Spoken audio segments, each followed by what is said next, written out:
El caso particular de Los sospechosos de siempre es que recuerdo cuando la película se estrenó en Buenos Aires, cuando The Usual Suspect se estrenó acá, yo no había visto la ópera prima de Bryan Singer, el director. Esta es la segunda película de él. Y después la abandonaría rápidamente porque empezó a hacer, me interesa bastante poco, la saga X-Men.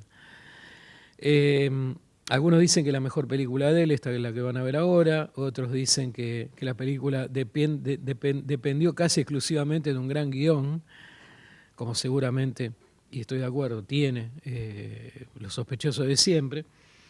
Pero recuerdo que una crítica local, que le había gustado bastante, Los sospechosos de siempre, la consideraba un whodunit, un quién mató a quién. Me parece que es el camino inverso del whodunit. El whodunit, digamos, pertenece, digamos, más que nada a la escuela británica, ¿no? A la escuela británica de literaria y luego cinematográfica, ¿no? Desde aquellos textos de Conan Doyle, vía Sherlock Holmes y Watson, hasta llegar, digamos, al llamado policial de enigma, que lo hacía Hitchcock en la época inglesa, ¿no? Por ejemplo, transversalmente integrando la comedia, pero lo hacía en La dama desaparece, por ejemplo, ¿no? En los años 30, una de las grandes películas de Hitchcock, antes de recalar en los Estados Unidos.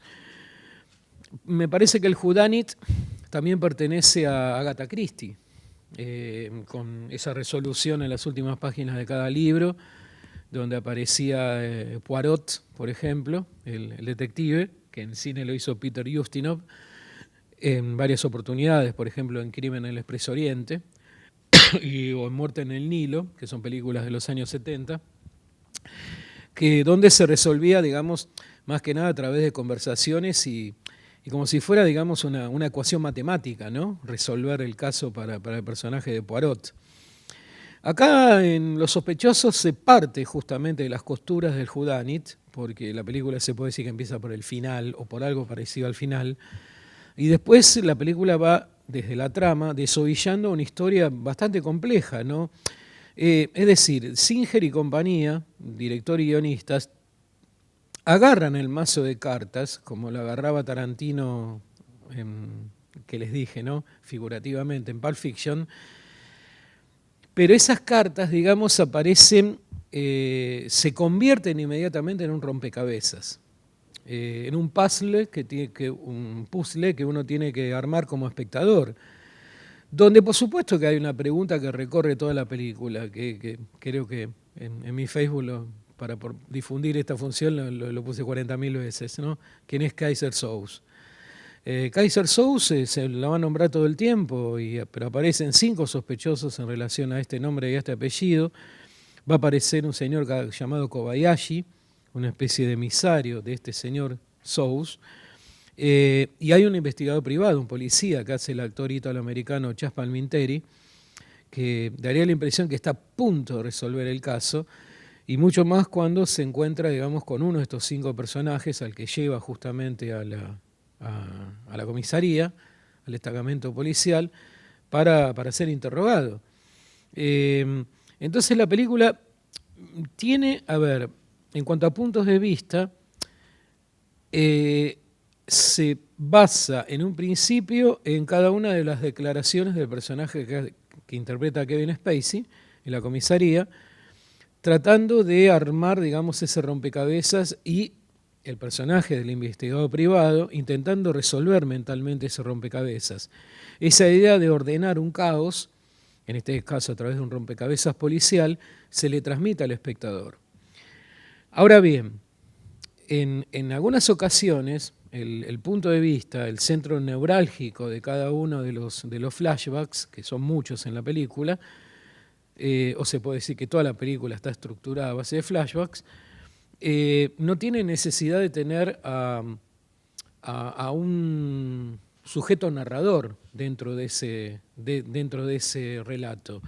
Por ejemplo, se va a hablar del personaje que interpreta Gabriel Byrne, se va a hablar del personaje que interpreta Kevin Pollak, o un joven Benicio del Toro, cuando todavía trabajaba bien Benicio del Toro. Algo tenía que decir, irónicamente. casi desconocido, con la pinta de canchero que tiene siempre Benicio del Toro, y acá más canchero todavía porque era más joven.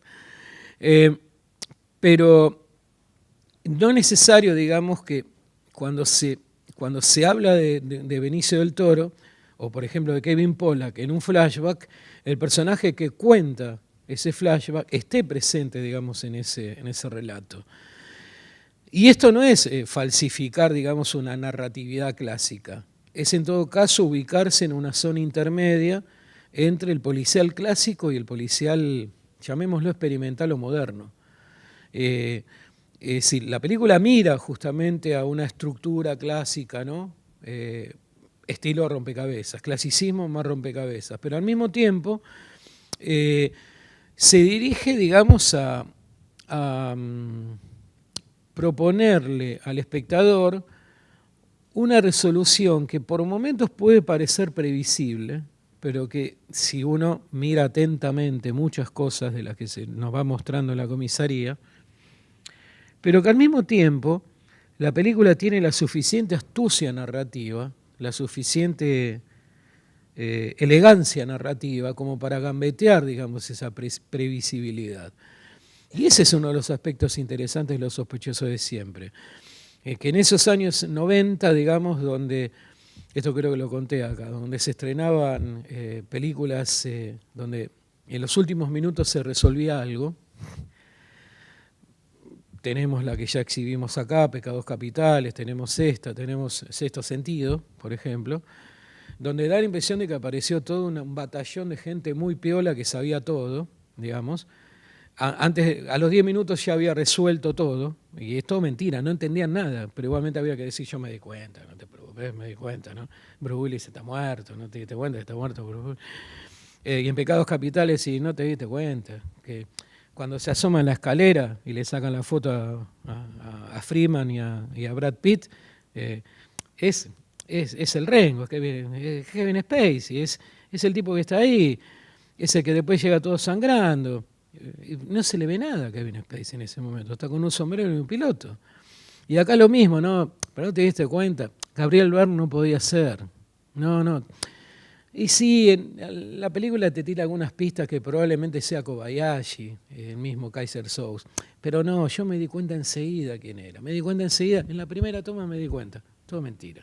Es toda una puesta en escena que hacen algunos espectadores, que está bueno hacerlo una vez, ¿no? Qué sé yo, si invitas a una chica, me invitas a una mujer, vamos a ver, mira, yo me di cuenta, entonces me di cuenta así, y ya había visto la película antes, ¿no? En todo caso. Pero bueno, lo interesante es cómo la película va manipulando las emociones del espectador a través de mucha información, de mucha data, de muchos cabos que anuda y desata, digamos, la película, y que después va a tener su resolución final, obviamente, en los últimos 10, 15 minutos en la comisaría.